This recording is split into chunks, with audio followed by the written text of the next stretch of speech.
नमस्कार, मी मृणाल सावंत तुमच्या सगळ्यांचं माझ्या चॅनलवरती पुन्हा एकदा खूप खूप स्वागत करते। तर आज मी तुम्हाला दाखवणार आहे पितांबरी किंवा कोणताही केमिकल न वापरता आपण घरच्या घरी देवी देवतांच्या मूर्त्या कशा प्रकारे स्वच्छ करू शकतो। तर इथे मी लक्ष्मी मातेची मूर्ती घेतलेली आहे। तर तुम्ही बघू शकता खूप अगदी त्याला असे खाचेकुचे आहेत आणि त्यामध्ये अगदी मूर्ती काळवंटे, तर ती कशा प्रकारे स्वच्छ करायची मी दाखवणार आहे। त्यानंतर हा बालकृष्ण आहे। इथे मी अन्नपूर्णा मातेची मूर्ती घेतलेली आहे आणि ही आहे तुळजापूरची भवानी आई। त्या सगळ्या माझ्या मूर्त्या आहेत ना त्या पितळेच्या आहेत। जर तुमच्याकडे तांब्याच्या असतील किंवा तामण किंवा तांब्या जो असतो ते असतील तर तेही या प्रकारे जर तुम्ही केलं ना तर खूप छान अगदी स्वच्छ होतं। तर त्यासाठी मी सगळ्यात प्रथम 2 चमचे दही घेतलेलं आहे। तर दही आंबटच असलं पाहिजे, आंबट दही जितकं असेल ना तितक्या या मूर्त्या छान अगदी स्वच्छ निघतात। त्यानंतर त्यामध्ये 2 चमचे मी मीठ घातलेलं आहे आणि आता यावरती 1 लिंबू पिळून घेणार आहे। जर तुमच्या मूर्त्या जास्त काळवंडल्या असतील तर तुम्ही 2 लिंबाचा वापर केला ना तरी देखील चालेल। तर इथे मी लिंबू पिळून घेते। तर ही सालं टाकून नाही द्यायचे, त्याचाही वापर आपल्याला पुढे करायचाच आहे। तर हे सालं मी साईडला ठेवून घेते आणि हे जे सगळं मिश्रण आहे दही, मीठ आणि लिंबू हे छान अगदी एकजीव करून घ्यायचं। मी असं हातानेच करून घेते एकजीव। त्यानंतर आपल्याला आता या मूर्त्या एक एक करून स्वच्छ करून घ्यायच्या आहेत। तर सगळ्यात प्रथम मी काय करते, इथे लक्ष्मी मातेची मूर्ती घेतली। तुम्ही बघू शकता खूप अगदी बारीक बारीक त्यावरती काम केलेलं आहे, त्यामुळे त्या बऱ्यापैकी काळवंटात। त्यामुळे मी अशा प्रकारे हे बघा दही व्यवस्थित अगदी लावून घेत आहे। अगदी कोपऱ्या कोपऱ्या जिथे आपल्याला जमेल ना तसं अशा प्रकारे हे दही लावून घ्यायचंय। तर बरेच ठिकाणी माझी मूर्ती अशी आहे की तिथे बोटही जात नाही, हे बघा। तसं दही लावून लावून आपल्याला व्यवस्थित अगदी स्वच्छ करून घ्यायची आहे।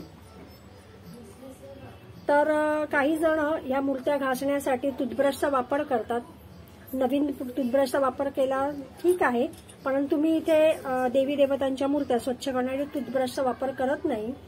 तर आपण मगाशी जो लिंबू आपण पिळला ना त्याच लिंबाचा सालीचा वापर करते। ती साल घेऊन थोडीशी अशी दह्यामध्ये डीप करते आणि त्यानंतर या मूर्त्या अशा स्वच्छ करून घेते।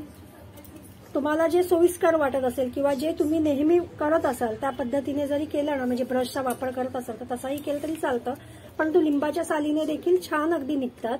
अगदी बारीक बारीक ठिकाणं आहेत जिथे कानाकोपऱ्या बोट जात नाही तिथेही लिंबाची साल घालून तुम्ही व्यवस्थित अगदी असं घासून घेऊ शकतात, हे बघा। तर जर तुमची जास्तच काळवंडली असेल मूर्ती तर लिंबू एक अर्धा कापून घ्यायचा, त्याचा रस काढायचा नाही आणि त्यानेच अशी डिरेक्टली जरी तुम्ही दह्यामध्ये डीप करून जर घासून घेतली ना मूर्ती तरी देखील छान अगदी स्वच्छ निघते अगदी। तर हे बघा या पद्धतीने व्यवस्थित अगदी ही मूर्ती स्वच्छ करून घेणार आहे। तर इथे मी व्यवस्थित साफ करून घेतली आहे, बारीक बारीक अगदी आहे खाचेकुचे, तिथे असं आपण घालून व्यवस्थित साफ करून घ्यायचे आहे। त्यानंतर मी धुवून घेतलेली आहे। धुतल्यानंतर पुन्हा एकदा आपल्याला ही घासावी लागते। तर घासण्यासाठी मी इथे साबणाचा, जो कोणता साबण तुम्ही वापरत असाल डिश लिक्विड त्याचा वापर करायचा आहे। तर मी मूर्ती घासण्यासाठी नारळाच्या शेंडीचा वापर करते।